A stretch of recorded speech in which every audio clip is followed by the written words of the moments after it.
Welcome to Market Nerd, where seasoned analysts break down listed companies on the Philippine Stock Exchange.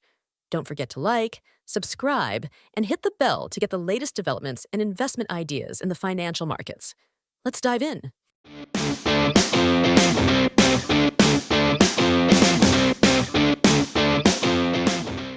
All right, welcome back to the deep dive. You know how this works. You give us a topic, and we dive deep into the source material. We take a look at the info and give you the insights you actually care about. That's right. No fluff. Just the good stuff. Exactly. So for today's deep dive, we're taking a look at the financial performance of Universal Robina Corporation, or URC. URC, yeah.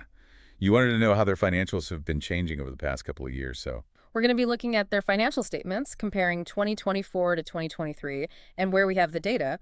We'll even pull in 2022 for some extra context. Right. And it's not just about the numbers themselves. We'll also be analyzing how URC's management is viewing the risks and opportunities that are out there and how those might be shaping their financial decisions. So to do this deep dive, we've been digging through excerpts from URC's parent company financial statements as of December 31st, 2024, and their SEC 17A form for the same period. That's right. Full transparency. All the financial figures we'll be talking about are in Philippine pesos. That's the euro, right? Yep. Yeah. All right, let's get started with the balance sheet. What were some of the most interesting changes you spotted on the asset side? Well, first thing that jumped out at me was the composition of the parent company's financial assets. Okay. Both in 2024 and 2023, they were categorized as financial assets at amortized cost, financial assets designated at FVOCI, and financial assets at FVTPL. And just for our listeners who maybe aren't familiar with those terms, can you break down what those categories actually mean? Sure. So amortized cost assets are basically like loans or bonds. Their value gets adjusted over time in a predictable way. FVOCI, that stands for fair value through other comprehensive income, and that includes investments in stocks and bonds that they're holding for the longer term. Oh, I see. Any changes in their value don't actually hit their profit or loss statement right away. It only affects them when they sell those investments. Yes. And finally, FVTPL, or fair value through profit or loss, these are the assets that are actively traded. So any changes in their market value, up or down, that's going to directly impact URC's profit and loss statement. Gotcha. So what kinds of shifts did we see in these assets? Well, the reports indicate that for the parent company, their maximum exposure to credit risk on these financial assets, it's pretty much equal to the value they're carrying them at. Okay. But there's an interesting thing going on with their trade receivables. Trade receivable. Yeah, that's the money that customers owe to URC. Okay, right.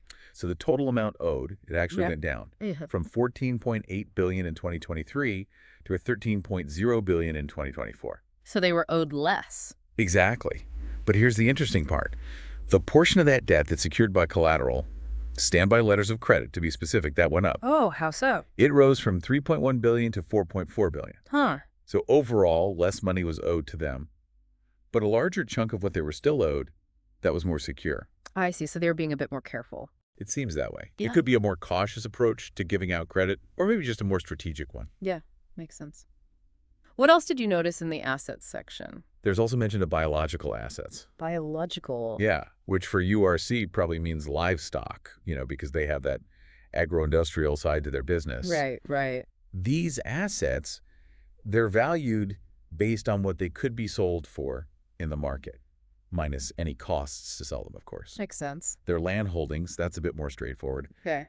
Recorded at their original cost, less any reduction in value if it's been impaired. Okay, that makes sense. And for their property, plant, and equipment, factories, machinery, any new costs are added to their value, but only if those additions are expected to bring in future economic benefits for the company.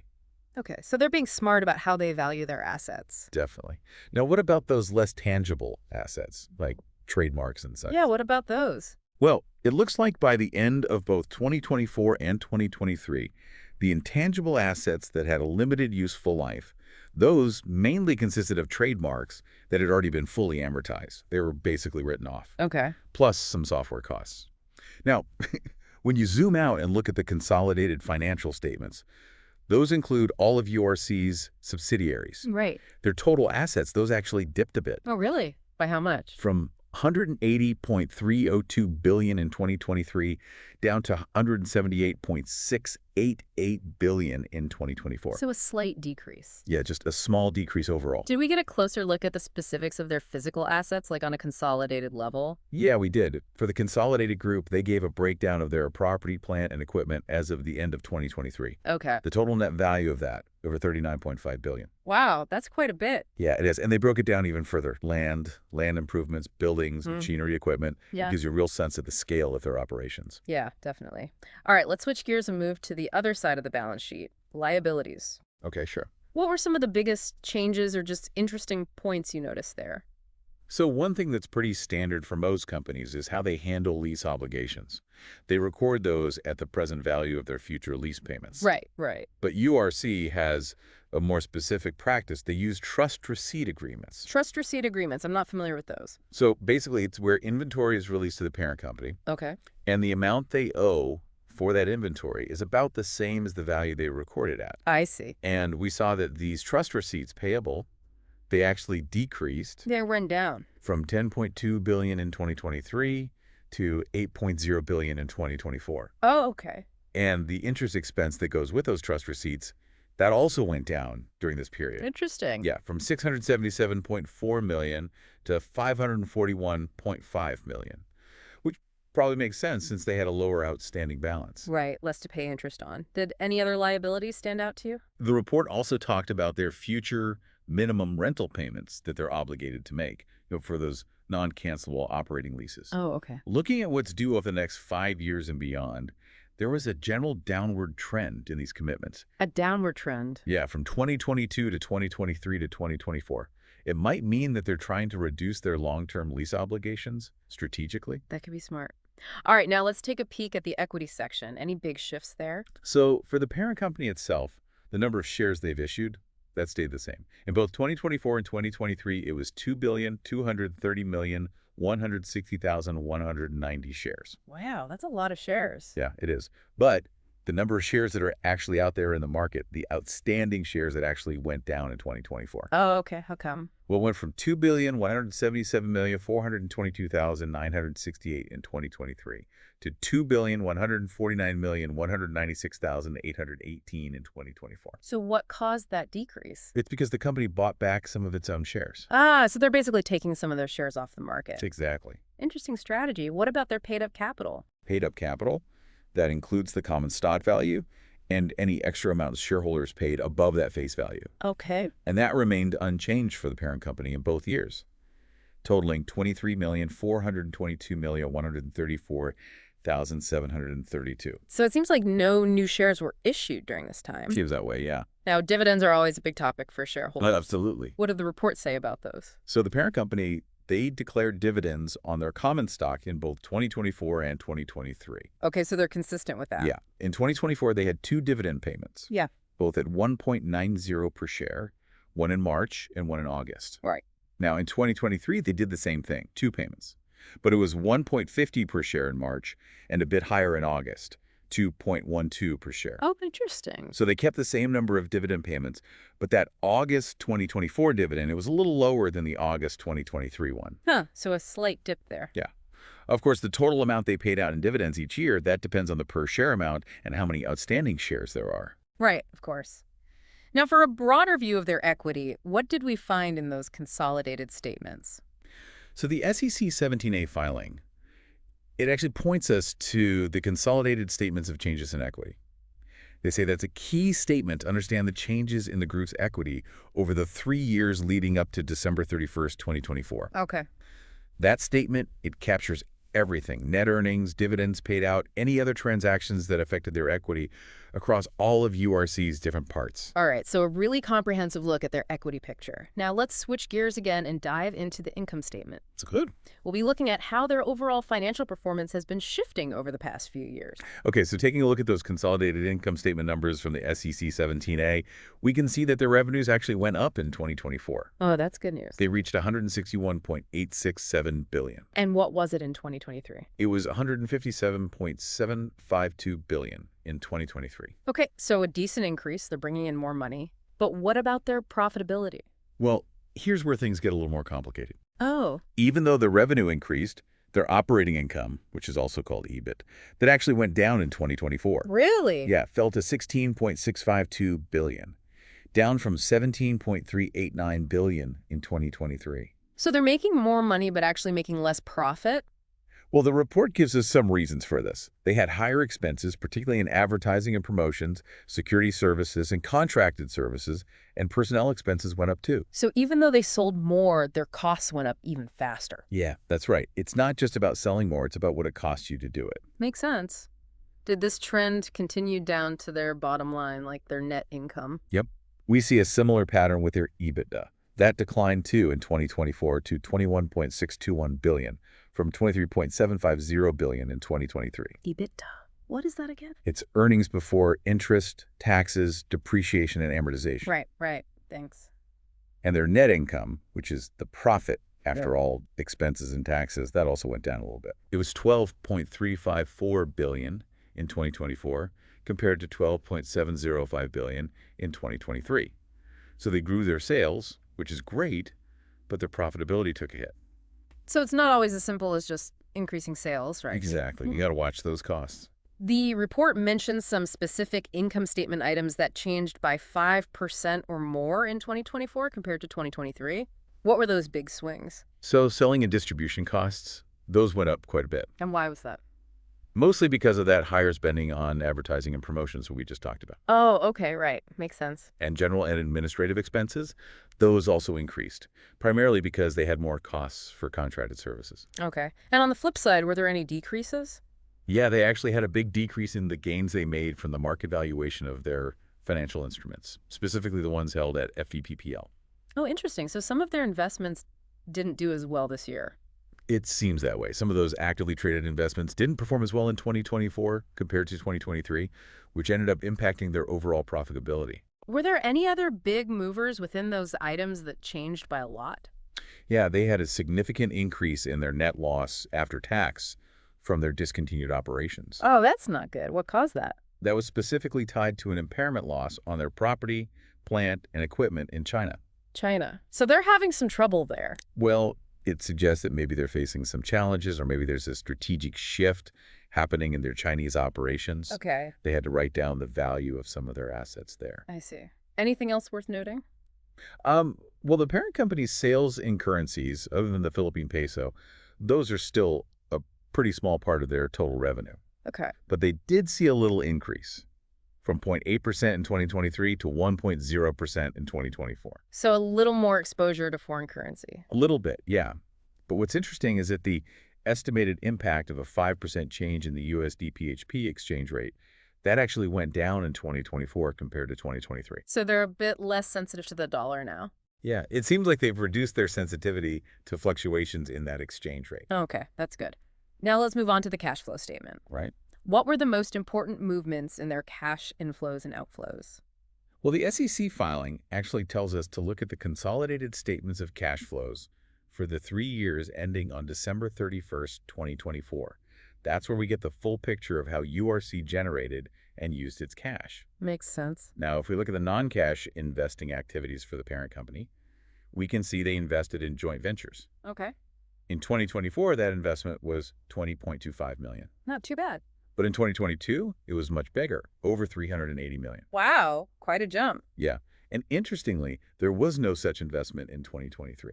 Huh, strange. Also, they consistently acquired property, plant, and equipment, but not by paying cash right away. It was all on account. On account, so they'll pay later. Exactly. And how much was that?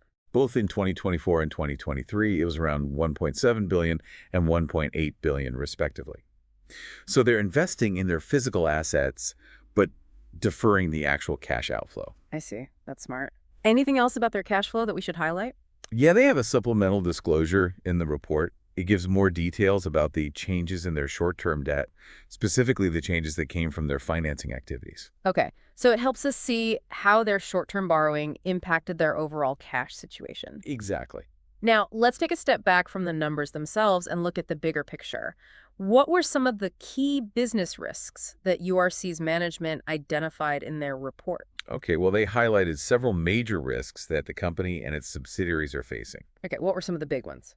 Well, first off, competition. Competition. Yeah, it's intense across all their business segments, both in the Philippines and internationally. I can imagine it's a competitive industry. Exactly. Yeah. And they pointed out that this competition, it's about everything. Price, product quality, brand loyalty, distribution networks, new product variations, you name it.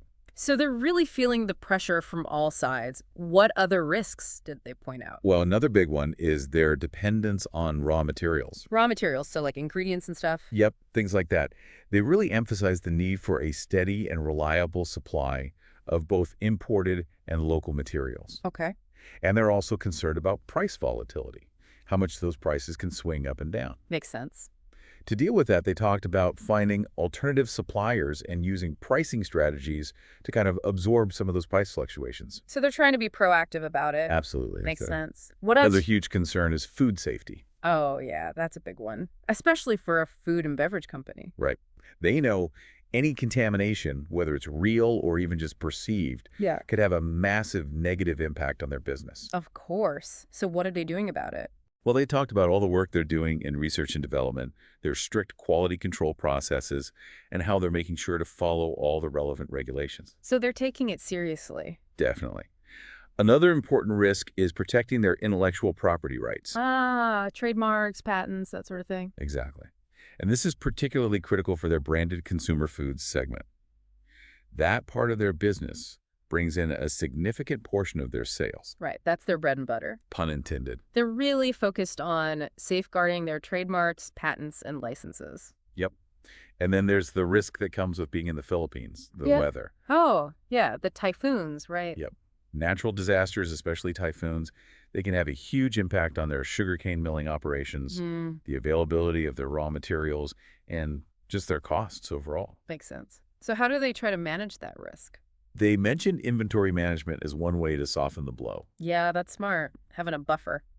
Anything else on their risk radar? Well, they also talked about their exposure to risks in the financial markets. Financial markets, what do you mean? Specifically, they're worried about fluctuations in foreign exchange rates, especially the U.S. dollar. Ah, because they import materials and some of their debt is in foreign currencies. Exactly. And to navigate those risks, they say they're using what they call prudent fund management. Okay, so they're being careful with their money. Makes sense. Then there's the agro-industrial side of their business. Oh, right, their farms. Yeah. They're concerned about mortalities from disease outbreaks, things like African swine fever and avian influenza. Oh, wow, those are serious. Yeah, and they've got disease control measures in place to try to minimize those risks. Good. Anything else? And finally, they also acknowledge the risks related to climate change. Climate change, huh? Yep. Both the physical risks like extreme weather events messing up their operations and supply chains, and the transition risks, those come with changes in policies and how consumers feel about climate change. Right, so it's not just the weather itself, it's how people react to it and the policies that governments put in place. Exactly. So are they doing anything to address those risks? Well, they mentioned their business continuity plan. They say it takes climate risks into account. Plus, they're actively communicating with the authorities and keeping their infrastructure in good shape. So they're preparing for the worst but hoping for the best. Yeah, that's a good way to put it. Okay, so we've talked about the risks, but what about the other side of the coin? What opportunities did the management team identify? Oh, they've got some exciting opportunities in their sights. One of the big ones is improving their operating efficiency. Operating efficiency? How do they plan to do that? Well, they're talking about streamlining their existing processes and making more use of renewable resources, to cut down on waste and reduce their costs. So basically doing more with less. Pretty much.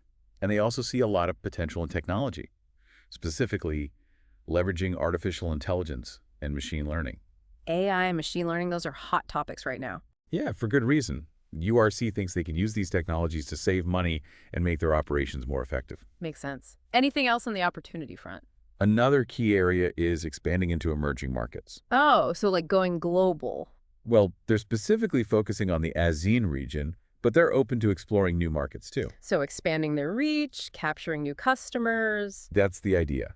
And they're also really big on sustainability initiatives. Sustainability, that's a big buzzword these days. Yeah, but it's more than just a buzzword for URC. They see it as a real opportunity, not just to boost their reputation, but to actually increase their revenue and attract investors who are interested in companies that are doing good. So it's good for business and good for the planet? Exactly. Yeah. They've set some ambitious targets for themselves, too, like improving their energy use ratio and achieving net zero emissions. Wow, those are some big goals. Are They they are. actually doing anything concrete to reach those targets? Absolutely. They've got Project Booba Pies, which Hmm. focuses on optimizing their boiler operations. Hmm. They're using biomass and biogas. Renewable energy sources. Yep. Plus, they've got water recycling projects and sustainable sourcing programs. So they're really putting their money where their mouth is. Definitely. And last but not least, they're really emphasizing the importance of product innovation. Product innovation, so creating new and better products. That's right. They're constantly doing research and development to come up with new products, expand their existing product lines, and improve their processes. And a big focus for them is meeting the growing consumer demand for healthier options. So staying ahead of the trends, giving people what they want. Precisely. Now, here's the question that's probably on everyone's mind. Did the management team give any hints about what they expect for future revenues and earnings? Well, they didn't come right out and give us specific numbers or targets for revenue or earnings in the excerpts we reviewed. Oh, okay. But we can get some clues from the strategies and risks they highlighted. So reading between the lines. Exactly. For example, they talked a lot about expanding their distribution networks within the Philippines. So they're expecting to sell more products within the country. Yeah, that seems to be the plan. And all those initiatives they're doing to support local farmers and the baking industry, those could really strengthen their supply chains and give them a stronger presence in the market. Makes sense. They're also putting a lot of effort into product innovation, especially creating products that are aligned with the health and wellness trends we're seeing. So they're trying to appeal to those consumers who are more health conscious. Exactly. And that could really drive demand for their products in the future. Plus, their commitment to sustainability and improving their efficiency, that could really have a positive impact on their operating costs. Lower costs mean higher profits, right? Exactly. And it might even attract investors who are looking for companies that are focused on environmental, social, and governance factors. ESG investing, that's getting really popular. It is.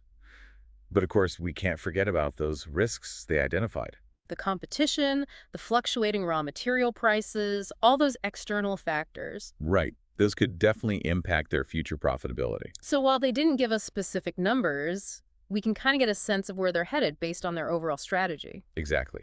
Their priorities and how they're assessing the risks, it paints a pretty good picture of their potential trajectory. All right, let's do a quick recap of the key takeaways from our deep dive into URC's recent financial performance. Okay, sure. What were the most important things we learned? Well, one of the main things was that the consolidated group's total assets and net income, those both decreased slightly in 2024 compared to 2023. Even though the revenues actually went up. Yeah, even though the revenues increased and their operating income, that saw a more noticeable drop. And that was because of those higher operating expenses, right? Like advertising and those contracted services. That's right. And it's important to remember that these financial changes, we can't just look at them in isolation. Right. We have to consider them alongside the risks and opportunities that URC's management is talking about. They're aware of the challenges, but they're also excited about the possibilities. Exactly. And even though we didn't get any explicit predictions about their future revenue or earnings, the strategies they laid out and the risks they highlighted, it gives us a pretty good idea of how they're approaching the future. So for our listener, we leave you with this question. How do you think URC's focus on sustainability and efficiency will play out against those competitive pressures and those ever-present risks in the coming years? What do you think? What other information would you look for to really understand their long-term financial health and their future potential? It's something to think about. Food for thought. That's all the time we have for this deep dive. Thanks for joining us. Thanks for listening. Liked what you heard? Drop a comment, and share this episode. Hit subscribe and tap the notification bell. We've got more insightful market ideas coming your way. Catch you on the next one.